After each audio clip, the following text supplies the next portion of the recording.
क्या आपने कभी सोचा है कि बीएड के कंटेम्प्रेरी इंडिया एजुकेशन पेपर में भारतीय संविधान और शिक्षा का अध्ययन एक साथ क्यों कराया जाता? क्योंकि भारतीय संविधान में शिक्षा को केवल राष्ट्र निर्माण नहीं, इसके अलावा सोशल जस्टिस का भी प्रभावी माध्यम माना जाता है। इसी दृष्टिकोण को ध्यान में रखते हुए संविधान के अंतर्गत कई भागों में शैक्षणिक प्रावधान की बात की गई है, जिसमें पहला है फंडामेंटल राइट्स, यानी कि नागरिकों के मौलिक अधिकार जिनकी रक्षा स्वयं न्यायालय करती है।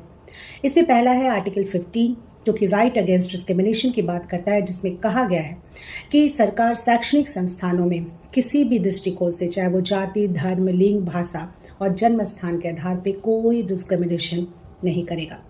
दूसरा है राइट टू एजुकेशन एक्ट, यानी 21A।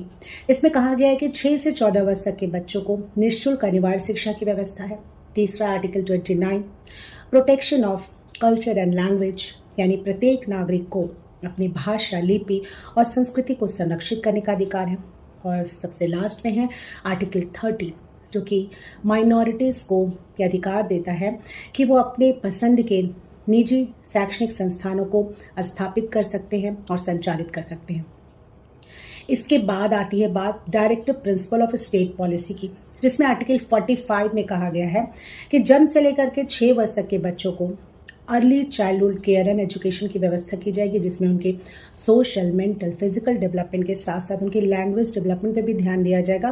उनके स्वास्थ्य का, उनके उचित पोषण का और खेल आधारित शिक्षा का प्रावधान है। और इसी दृष्टिकोण को ध्यान में रखते हुए आंगनबाड़ी सेवाएं संचालित की जा रही है। उसके बाद आता है आर्टिकल 46, जिसमें कहा गया है कि सरकार जो है वो राज्य के अनुसूचित जाति, जनजाति और कमजोर और पिछड़े वर्गों को शैक्षणिक और आर्थिक हितों को ध्यान में रखते हुए उनका संरक्षण करेगी और उन्हें बढ़ावा देगी।